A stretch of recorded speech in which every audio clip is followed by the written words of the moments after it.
రెడ్డి గారి నాయకత్వం, రామచంద్ర గారి నాయకత్వం, మిథున్ రెడ్డి గారి నాయకత్వం. ఈ దినము రాష్ట్ర స్థాయిలో మన ప్రియతమ నేత మాజీ ముఖ్యమంత్రి శ్రీ జగన్మోహన్ రెడ్డి గారి ఆదేశాల ప్రకారము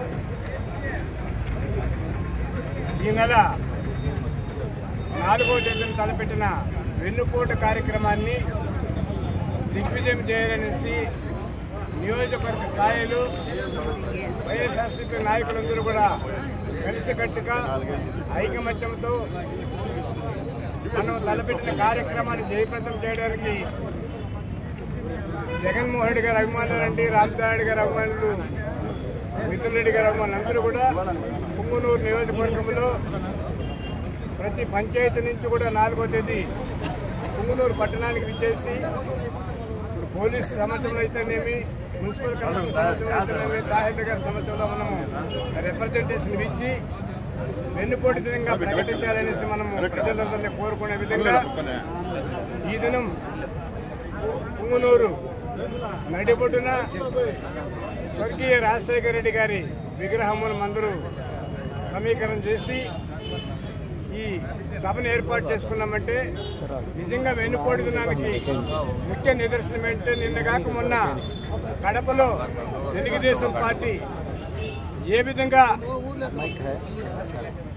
వారి పార్టీ ఆవిర్భావ సందర్భంగా వారు చేసిన ఏర్పాట్లలో సొమ్ము ఒకటిది సోకొకటిది అన్నట్టుగా రామారావు పెట్టిన పార్టీలో రామారావు కుటుంబం ఎవరు లేకుండా చంద్రబాబు నాయుడు కొడుకు నారా లోకేష్ కూడా వాళ్ళిద్దరి ఆధిపత్యంతో ఆ తెలుగుదేశం పార్టీ కార్యక్రమాలు జరుపుకున్నారంటే దీనికన్నా సిగ్గుపడవలసిన దినం ఏదైనా ఉందా అని మీకు తెలియజేసుకున్నాను.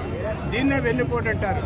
జగన్మోహన్ రెడ్డి గారు కరెక్ట్గా వెన్నుపోటు చేసిన చంద్రబాబు ఇంకా ఈ రాష్ట్రంలో పరిపాలన చేస్తున్నారంటే మనం అందరూ సిగ్గుపడాలి. నిన్న కాక మొన్న జరిగిన ఎన్నికల్లో ఈవీఎంల తరఫున గెలిచారే కానీ ప్రజల ఓట్లతో కూటమి ప్రభుత్వం గెలవలేదు. దానికి ముఖ్య నిదర్శనం ఏంటంటే ఎలక్షన్ కమిషన్ 40 లక్షలు ఈవీఎంలు తయారు చేస్తే కేంద్ర ప్రభుత్వం డబ్బులు కట్టి 20 లక్షలు ఈవీఎంలు ఉపయోగించుకున్నారు.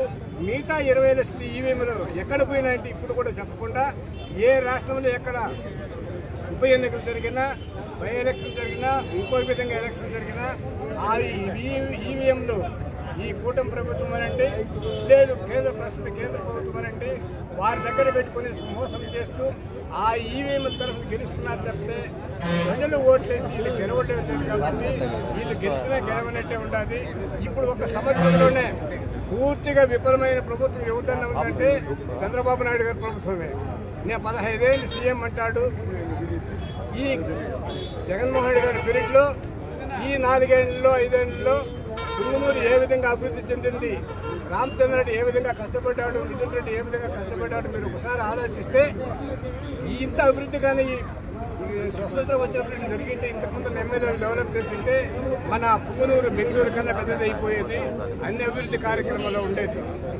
కాబట్టి మనమందరూ కూడా ఏకతాటిపై నిలబడి ఎన్నికలు రేపు వస్తాయో వెల్లుండి వస్తాయో జమిలీ ఎలక్షన్లు వస్తాయో కానీ మనము రామచంద్ర రెడ్డి గారి నాయకత్వంలో, మిథున్ రెడ్డి గారి నాయకత్వంలో, జగన్మోహన్ రెడ్డి ఆశీస్సులతో పార్టీని బలోపేతం చేయడానికి ప్రతి ఒక్కరూ కంకణబద్ధులై ఉండాలని, ఐకమత్యంగా ఉండాలని, మనమందరూ కలిసికట్టుగా పోరాడాలని మీకు అందరికీ విజ్ఞప్తి. జై జగన్.